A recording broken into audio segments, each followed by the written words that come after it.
So you know you done effed up when Yoshida is throwing down on your ass. Sony's very own Yoshida now piling on Sean Murray himself, seemingly throwing him under the bus for the way No Man's Sky turned out. Speaking to Eurogamer, Yoshida said, quote, "I understand some of the criticisms, especially Sean Murray is getting, because he sounded like he was promising more features in the game from day one. It wasn't a great PR strategy because he didn't have a PR person helping him, and in the end, he is an indie developer."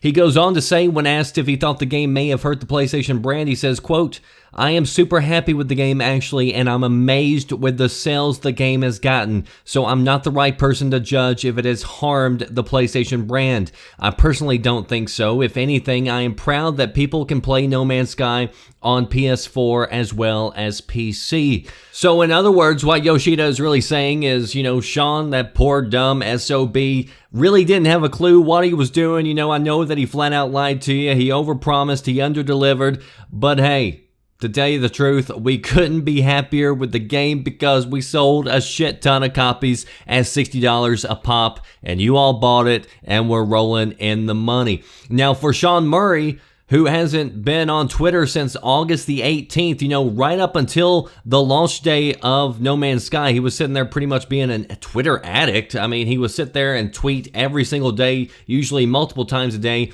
and now he is nowhere to be seen, hasn't been seen in almost a month, and he's apparently dropped off harder than Hillary Clinton at a 9/11 memorial.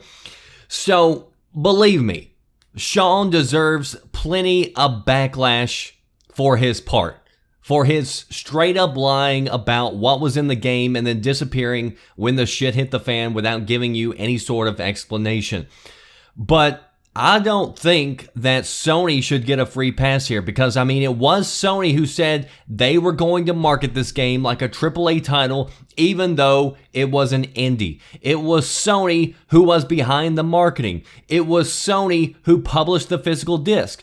It was Sony who said, and I quote, "No Man's Sky has been treated as if it was one of our internal studios. We have been working very closely with the developers and bringing it into our release program as if we had made it. We are not going to treat it any differently, and we are going to put the full weight of PlayStation behind it. If it all comes together as well as is expected to, it will be treated like a first-party release. It is not a self-published small indie title on the platform." That came from one of the top guys in PlayStation in the UK.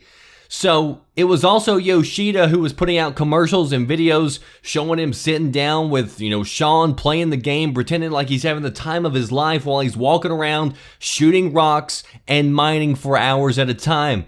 And if Sony was in charge of marketing, why didn't they give Sean a PR guy or a gal? If they were working so close together on the game, which so many people have stated that they were, at least they were proud of it up until the game actually launched. One guy said that they had worked for months with the team, treating it as if it was their own freaking game. Why didn't anybody pull Sean to the side and say, "Hey, I don't remember us putting that in the game," or "I haven't seen that feature yet. Are you going to show that to me?" You would have thought somebody would have done that. Do you honestly believe that a poor indie dev with no PR manager, with no help from Sony, would have been able to get on the late night talk show with Stephen Colbert? Of course not. Here's the thing. Sony didn't give a damn what Sean said. They didn't care to give him all the E3 time in the world for multiple years. They let the hype machine run wild because at the end of the day, you having fun doesn't matter. You being told the truth doesn't matter.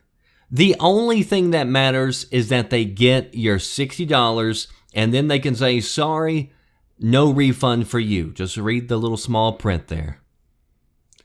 Sony should have never marketed this game like a AAA, and they deserve as much criticism as developers do. They had no problem hyping this game like hell up until the game actually released. That's when the backlash started, and now they're trying to wipe their hands clean.